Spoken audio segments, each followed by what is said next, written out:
Hey internet, how's it going? Welcome to another episode of the Jongravesshow. Just dropping a small little PlayStation, Xbox, European market share update for everybody. And apparently the PlayStation 4 is taking over Europe.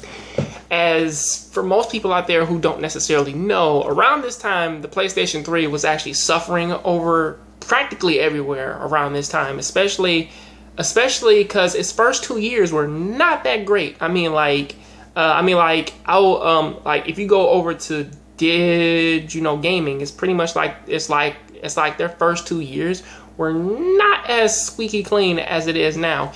And to be fair, it's like they have come up so far now to where they run almost 70 to 90% of the console market share in Europe, meaning that just about every single country in fucking Europe where people who have their gaming choices, they go straight for PlayStation 4.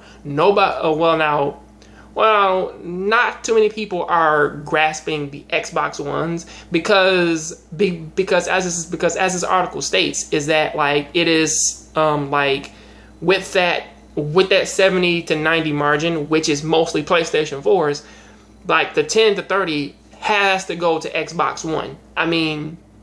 Which I believe that it's only between these two consoles. They're not necessarily talking about the Wii or pretty much anything else.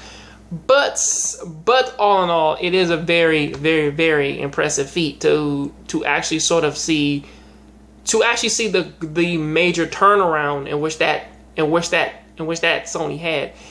Actually, if I can really think about it, it's like I don't really even know how this even fucking happened. Well, actually, I do know how it happened, and it all goes right back to how these consoles were actually announced. Now, I made a few videos about this like early on. Now, I'm not necessarily sure if I can still find those fucking things because I believe I talked about that like in what the consoles were actually meant for, or like if you're this type of gamer, you should get this type of system.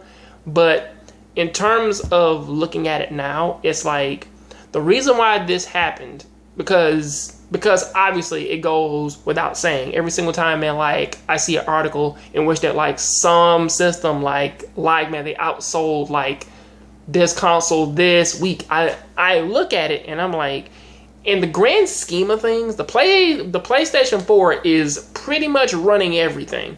The PlayStation 4 is life at this point, and pretty much even in Europe, like even if we do see people buying Wii U's or Xbox ones around Christmas or like during like the Black Friday or whatever, when you really think about it, it's like PlayStation 4 has pulled defeat because when they first announced the system, they gave everybody what they wanted. They didn't do any fucking always online shit, because that's how we are technically supposed to be, always online.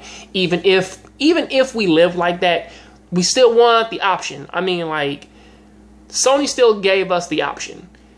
Xbox didn't.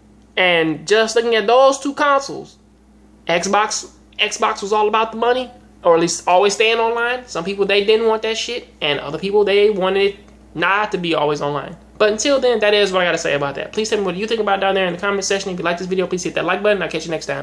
I'm out.